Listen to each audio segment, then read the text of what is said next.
இவங்க ரட்சிக்கப்படணும், மனம் திரும்பணும், வறந்து கலந்து கொள்ளணும், ஆண்டுடைய வார்த்தையை தாகம் உள்ளவங்களா இருக்கணும். மாறானது நீரோட வாஞ்சித்து கதறுவது போல இந்த ஆத்துமாக்கள் நான் என்ன செய்யணும்? ஆண்டுடைய வார்த்தையின் மேல தாகமா இருக்கணும்.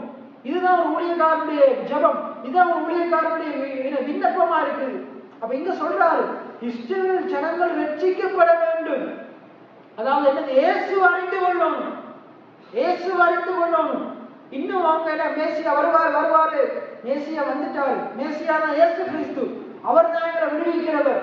அந்த சத்தியத்தை அறிந்து கொள்ளணும். எத்தனை பேர் ஆமீன் சொல்லுங்க? அந்த வார்த்தை மாம்சமாகி கிருபையினாலும் சத்தியத்தினாலும் நுழைந்தவராய் நமக்குள்ளே வாசம் பண்ணினார் என்று அறிந்து கொள்ளணும். இயேசுதான் மேசியா என்பதை அறிந்து கொள்ளணும், இயேசுதான் இரட்சகர் என்பதை அறிந்து கொள்ளணும். இஸ்ரவேல் ஜனங்களை அறிந்து கொள்றாங்க இல்ல, இன்றைக்கு அறிந்து கொள்றாங்க இல்ல.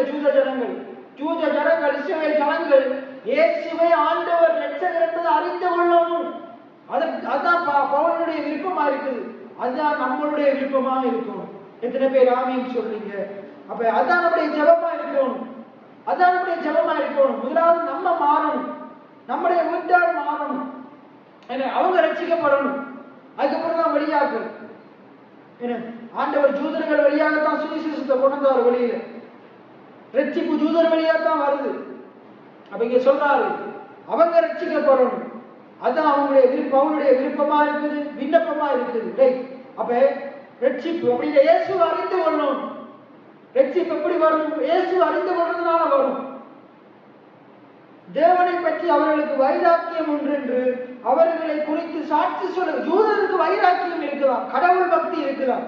இன்றைக்கும் நம்முடைய சமுதாயத்தில் இருக்கிற ஜனங்கள் எல்லாருக்குமே, அவங்க எந்த மதமா இருந்தாலும் இனமா இருந்தாலும் பரவாயில்ல, அவங்க நிறைய பேருக்கு என்ன இருக்குது? முக்காவாசி பேருக்கு என்ன இருக்குது? கடவுளை குறித்து ஒரு வைராக்கியம் இருக்குதா இல்லையா? கடவுள் பக்தி இருக்கா இல்லையா?